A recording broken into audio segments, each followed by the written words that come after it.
Welcome to పూరాలోకల్. నీటి విషయంలో పాక్ కు భారత్ మరోసారి షాక్ ఇచ్చింది. సింధు నది జలాల ఒప్పందం రద్దుతో కొట్టుమిట్టాడుతున్న పాకిస్తాన్ కు మరో దెబ్బ కొట్టేందుకు భారత్ సిద్ధమైంది. రావి నది నుండి పాక్ కు వెళ్లే మిగులు జలాలను పూర్తిగా అడ్డుకోవాలని భారత్ నిర్ణయించింది. రావి నదిపై నిర్మిస్తున్న షాపూర్ కండి బ్యారేజ్ పనులు తుది దశకు చేరుకున్నాయి. మార్చి 31 నాటికి ఈ ప్రాజెక్టు పూర్తి కానున్నట్లు తెలుస్తోంది. దీంతో ఏప్రిల్ 1 నుండి ఈ బ్యారేజ్ ద్వారా దాయాది దేశానికి వెళ్లే మిగులు జలాలను నిలిపేనున్నారు.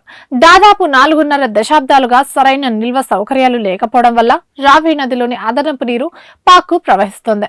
ఇప్పుడు ఈ ప్రాజెక్ట్ పూర్తయితే ఆ నీటిని ఇకపై పాకిస్తాన్ కు వెళ్లనివ్వకుండా భారత్ తన సొంత అవసరాల కోసం ఉపయోగించుకోనుంది.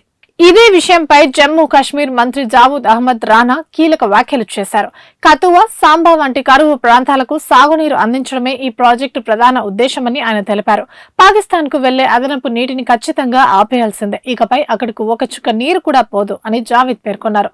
అయితే 1960లో జరిగిన సింధు జలాల ఒప్పందం ప్రకారం రావి, బియాస్, సెట్లెజ్ నదులపై భారత్ కు పూర్తి హక్కులు ఉన్నాయి. ఇప్పుడు తమ పూర్తి హక్కులను వినియోగించుకునేందుకు భారత్ సిద్ధమైంది. ఇప్పటికే తీవ్ర ఆర్థిక సంక్షోభం, నీటి కొరతతో ఉన్న దాయాది దేశానికి ఇది గట్టి ఎదురుదెబ్బ.